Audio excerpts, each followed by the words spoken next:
Igors dzīvo netālu no Latvijas-Krievijas robežas Šķilbanu pagastā. No viņa meitas Viktorijas vēstules uzzināja, ka Igors darina skaistus metāla kalumus. Igors šo arodu ir apguvis pašmācības ceļā un nekad klātienē nav redzējis, kā kalumus veido profesionāli meistari. Nez vai arī manīs apciemojuma laikā izdosies iemācīties kaut ko no kalēja prasmēm.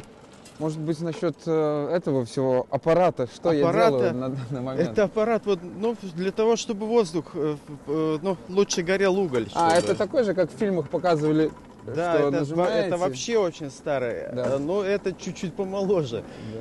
А это все, этот стол, все это вы сами делали? Это все, да, это все сам. Это в металлоломе нашел. Тут доварил, сделал. Это купил, это все надо ездить где-то по деревням, спрашивать, у кого что осталось. У меня вообще абсолютно ничего не было, просто было желание.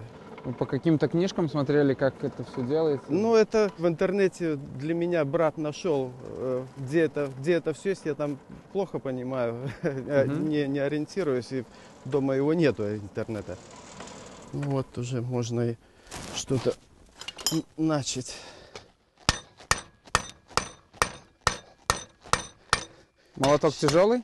Это 1,5, наверное, или 2 килограмма. Попробовать хотите? Да. Сейчас еще согреем, чтобы легче было. Что мне сейчас надо будет, как по нему надо будет бить? Сейчас, как я уже расплющил, да. Еще сделать металл тоньше и ровнее. То есть со всех 4 сторон надо бить. Сначала с этой и с этой надо бить, да. А потом по бокам. По бокам, чтобы он был прямым? Чтобы прямой был, да. Хорошо, сейчас попробуем. Да, я подержу. И так, и в ту сторону, чтобы он... Так, стоп, переворачиваю. Igors kalšanas iemaņas sāka apgūt pirms 5 gadiem. Pagāja 3,5 gadi, pirms viņš uzdrošinājās savus darbus kādam parādīt. Tagad Šķilbanos daudziem ir viņa kaltie priekšmeti. В принципе, деталь готова. Так. Я очень доволен тем, что у меня получилось, что вы меня научили. И, может быть, пройдемте в дом, покажете, какие у вас уже есть имеющиеся работы, и у меня для вас тоже что-то есть. Да, хорошо, пройдемте.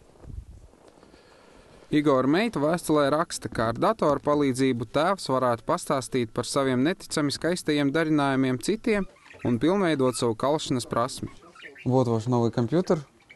Мы можем сейчас посмотреть, что на нем можно сделать. И я так полагаю, что есть кое-что, что вы сразу бы хотели узнать. Да, я хотел бы узнать, что на этой флешке. Мне дочь записала, но я еще не видел свои фотографии. То есть это фотографии ваших работ? Да, да? Мои работы с фотоаппарата закачаны. Давайте попробуем их подключить.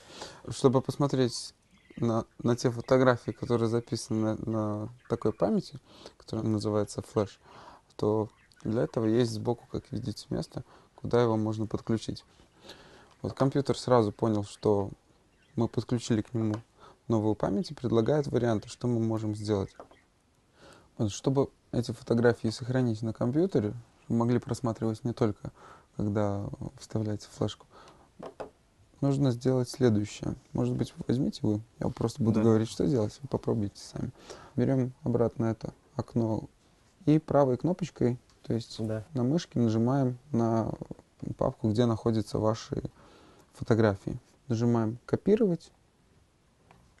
И уже переходим на это окно. Просто нажимаем один раз здесь. Да? Тут нажимаем правой кнопкой еще раз. Правда. Да. И кнопка «Вставить» будет. Paste. Да. Правый, левый? Левый. В принципе, и все. Он сразу все уже закопировал. Уже в середине. Да. Так, это и интересно. сейчас можем посмотреть, что, например, все равно фотографии доступны. Очень интересно. Es viņam mācu, kā attēlus var publicēt arī internetā. Igoram nav interneta, taču viņš zina, ka tas bez maksas pieejams bibliotēkā. Tā mēs katrs šodien esam iemācījušies mazumiņu viens no otra prasmēm. Tas nav daudz, taču man dzelzs skalšana iepatikās. Ceru, ka Igoru ieinteresēja dators. Я в лабе.